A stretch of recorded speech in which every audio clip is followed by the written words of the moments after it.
Hi you guys, welcome back. How are you guys doing this week? So today we are going to talk about automatic campaigns. And you guys, you already know I'm a huge fan of automatic campaigns. They are awesome. You kind of set it and forget it, pretty much. That's how I look at it. But we are going to talk about some ways to optimize your automatic campaigns even more. There are little settings you can go into within your automatic campaign that we are going to look at and tweak today so that you can really have a refined automatic campaign that's going to work in your favor. So if you want to learn more, keep on watching. So the first thing I want to talk about is why I think automatic campaigns are so great. There are four major reasons, and the first one is that they are self-refining. The longer you keep your automatic campaign on, the lower your ACoS will be and the higher your sales will be. And let me explain.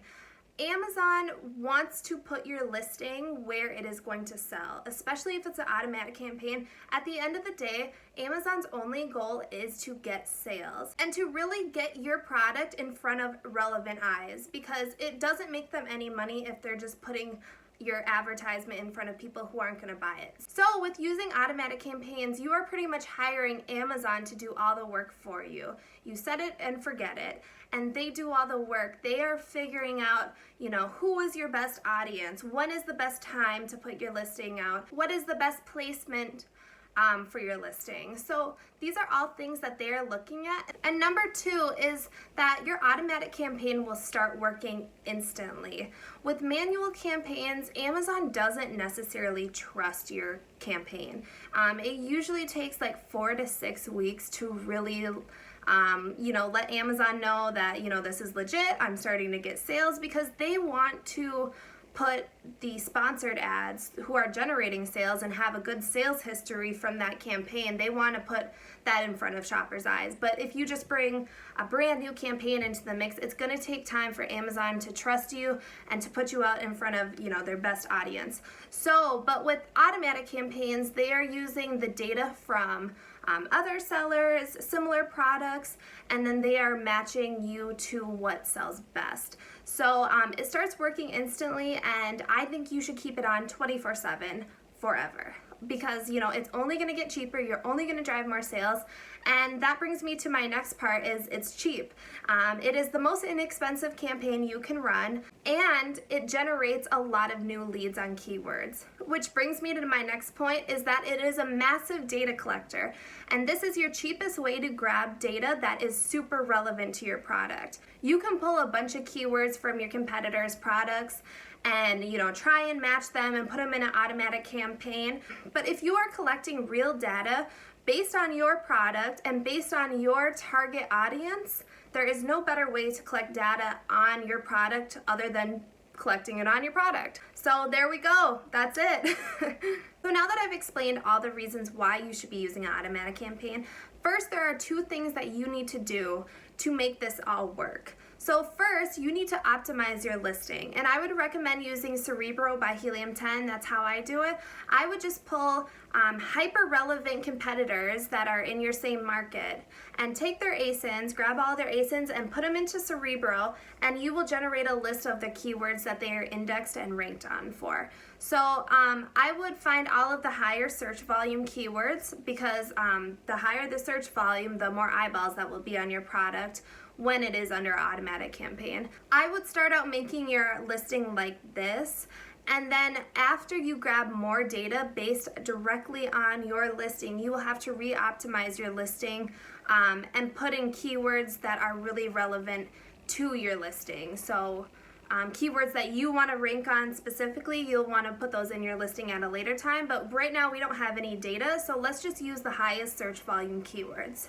Another thing I would recommend doing is putting some long tail keywords into your listing, just so you can get really relevant shoppers on your product. When you are building your listing, just make sure you follow the community guidelines, which is like just the rules of how to build your listing correctly. And I will have that linked in the description box below for reference. And the second point that I want to make is that you want to have your automatic campaign on pretty much forever. It is not something that you should feel you need to turn off. If you feel like you need to turn it off, then you need to re-optimize your listing and refine your campaign.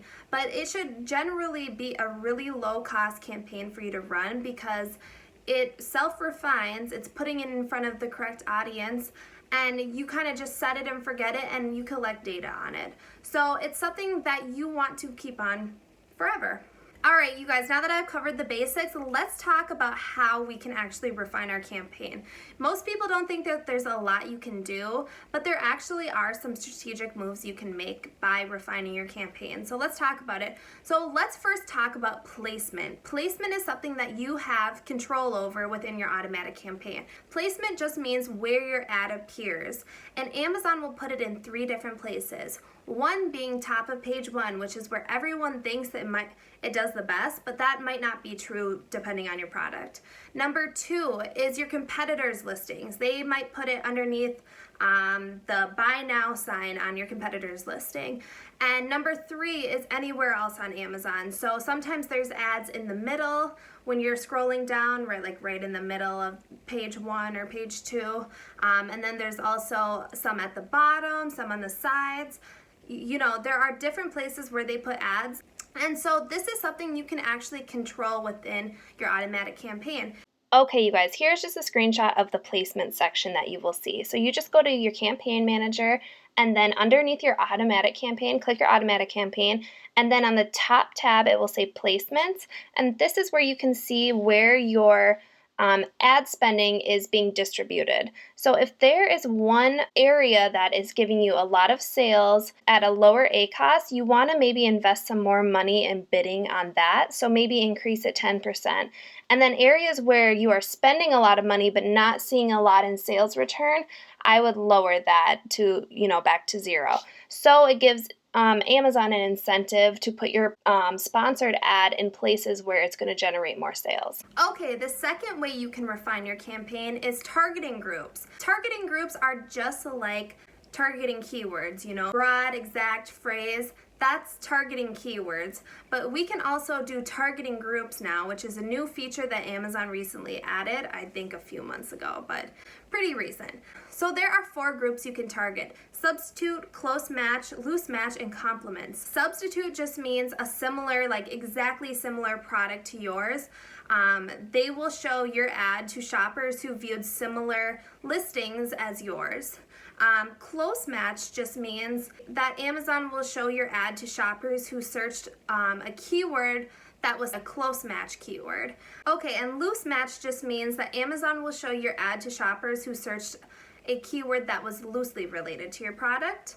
And then the 4th one is complements, which just means Amazon will show your ad to shoppers who viewed a product that would go well with your product, so a complement product. Okay, so now that we went over the 4 types of targeting groups, how to find where your targeting group is, you want to click inside your automatic campaign and then click the ad group, and then it should say targeting on the top tab. Click that and you will see how your ad is going out. So now that you've found where your ad is being targeted best towards, you can adjust your bids accordingly. So I want you to make sure that you are placing more money on targeted groups that are generating more sales, and then minimizing your bids where they are not generating any sales and maybe costing you money. So make sure you are investing your money in the right places by optimizing these targeting groups. It's super important. In my experience, I've looked at a few of my other clients I'm managing their campaigns for, and I think close match and substitutes do best for those products, but it really depends. It depends on your product and it depends on your market. So don't take my word for that, but make sure you adjust it according to your data that you are seeing. And the 3rd way to optimize your listing, which is a no-brainer, is to pull your advertising report and put high-spent, low-sale keywords into your negative campaign. You want to make sure that you are constantly looking at your advertising report and optimizing it fully by putting bad keywords into your negative campaign. Okay, and the best way to find negative keywords is just to download your advertising campaign, highlight the top row, so all of the headers, and then you want to go over to where it says spend, how much money you've spent on your campaign. You want to sort your spend column from high to low. So we are putting the highest spent keywords at the top. And if they do not have any sales from those keywords, then I want you to put them in your negative campaign. I would recommend checking your advertising report like every week at the very beginning. You don't need to check it as much as it becomes more refined, but you definitely want to check it and make sure you are adding these keywords to the negative keyword list just to save you some money and refine your campaign. But that is all I have for you guys today. I hope this helps you save some money and you can put your money towards the placement or the targeting group that matters the most and generates the most sales, and save some extra money on the ones that are just eating up your advertising budget. So I hope this helped you guys out. If you have any questions, leave them in the comments below. Make sure you hit subscribe for next week's FBA topic, and I will see you guys next week. Thank you so much for watching. Bye guys.